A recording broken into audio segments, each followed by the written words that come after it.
Hello and welcome out there. This is the American Patriots Channel, and I'm Jeff Penrod, your host.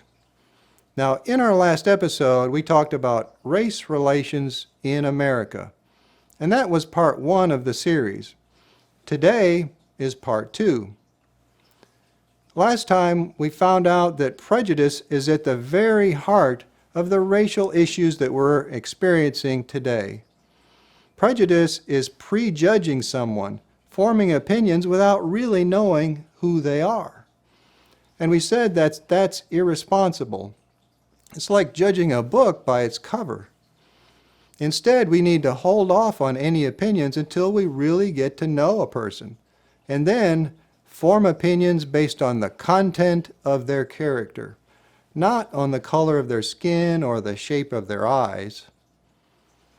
Now, last time, too, we came up with an assumption. We said that there's a lot of people out there that believe that there's widespread discrimination in the form of systemic racism in our country. And we wanted to find out if that's true or not.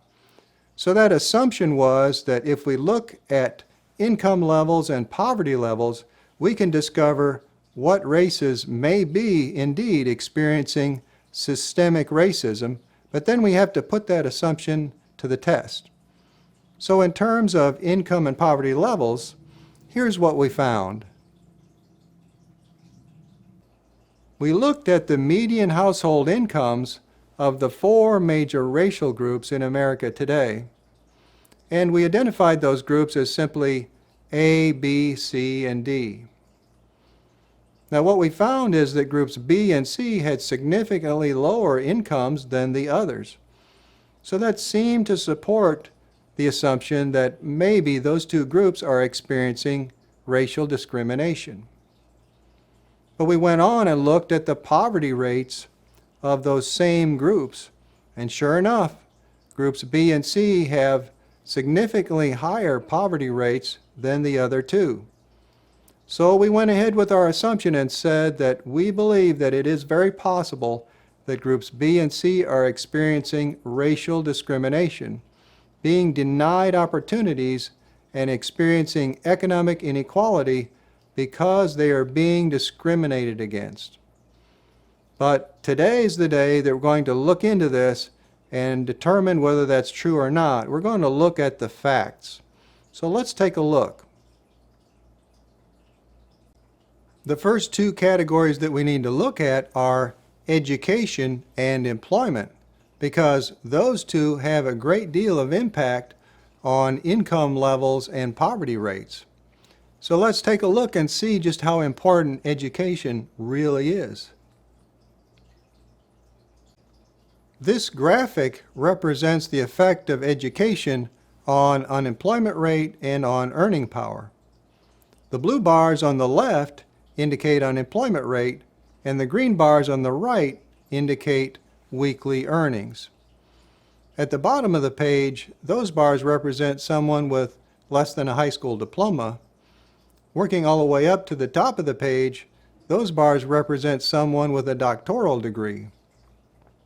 Now, looking at the blue bars, we can see that in 2019, someone with less than a high school diploma experienced on average a 5.4% unemployment rate, whereas someone with a doctoral degree only 1.1%. So more education means it's easier to find and keep a job. Now, looking at the green bars, what we see there is that, again, more education is beneficial. Someone with a doctoral degree on average is able to make more than 3 times as much as someone with less than a high school diploma. So clearly, education has a major impact on a person's ability to earn money and also to avoid poverty. So now that we've seen the effect of education on earning power and on unemployment rates, let's see how our 4 racial groups are doing. Let's see if they're doing their part to stay in school and get a good education, and then once done with school, to find and keep a good job. Since earning a college degree is a tremendous advantage in terms of earning power, let's see how our four racial groups are doing at meeting that standard. Well, take a look at Group A. They are rocking the house. Well over half of them receive a 4-year college degree or better. Now, Group D is not doing so bad either, with more than 1/3 of them receiving a degree as well. Groups B and C, however, are somewhat below that, with Group B at 18% and Group C at 25%. Well, let's move on and take a look at employment rates. Now, Groups A and D are doing quite well at about 57% apiece. But look at Group B, they are even better than that at almost 59%.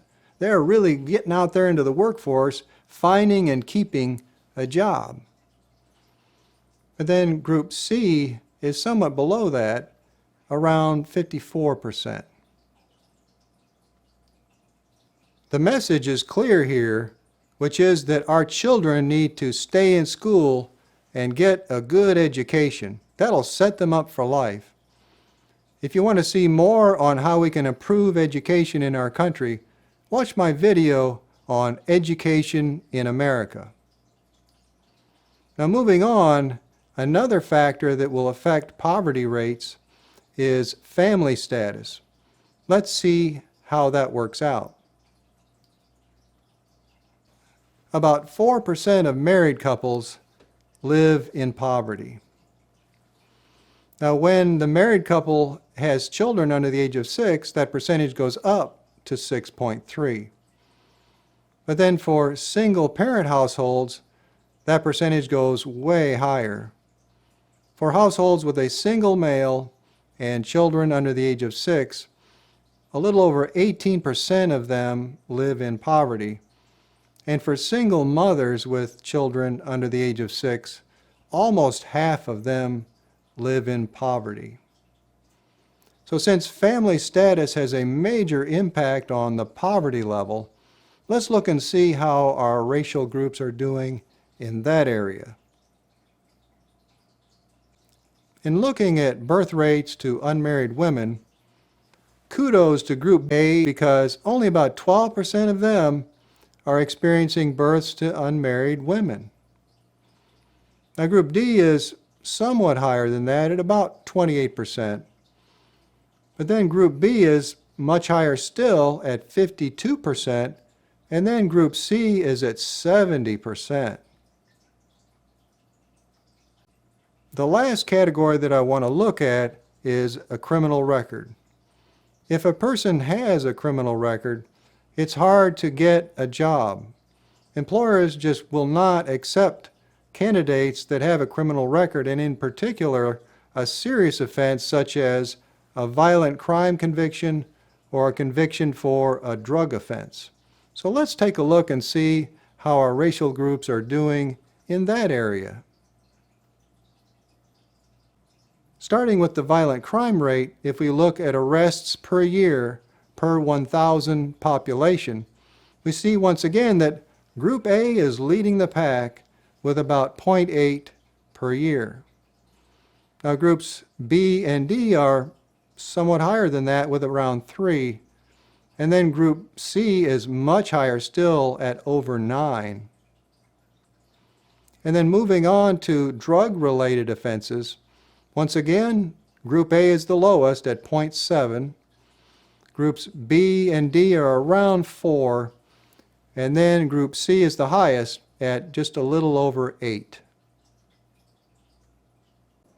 Folks, what we have just discovered today by looking at factual data is that staying in school and getting a good education, and then going out and getting a good job, not having children until you are married, and avoiding trouble with the law are the major factors in determining whether a person experiences economic inequality or not.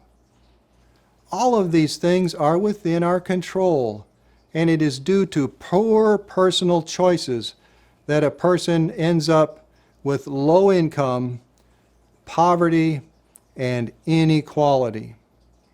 And it's not just the data that we have looked at today that demonstrate this. There was a study by the Brookings Institute that came up with essentially the same conclusion. Let's look and see what they had to say about it. What they found is that there is only a 2% chance of falling into poverty if a person does the following 4 things. Number 1, graduates from high school. Number 2, waits until age 21 to get married. 3, does not have children until after being married. And number 4, gets a full-time job. The good news is that today we found no clear evidence that there is widespread discrimination causing economic inequality in America. After all, discrimination is illegal. However, that's not to say that discrimination does not exist, because it surely does. Now, there's a widespread belief out there that systemic racism is causing economic inequality, and that belief has been caused by misinformation. When misinformation is put out to the public, people can respond inappropriately. There can be civil unrest, for example, and rioting. So next time, in part 3 of this series, I will discuss the misinformation that's out there and how we can avoid it and avoid responding inappropriately. And not only that, but guess what? I found an example of widespread systemic discrimination going on in our country right now. And it is affecting the most vulnerable citizens among us. It is affecting the poor. It is keeping the poor down. People who are already struggling financially just to make ends meet are being held back. That is as un-American as I can imagine. So I will cover that too and other topics in part 3 of the series next time right here on the American Patriots channel. I look forward to discussing those things with you. Until then, God bless America, and I'll see you then.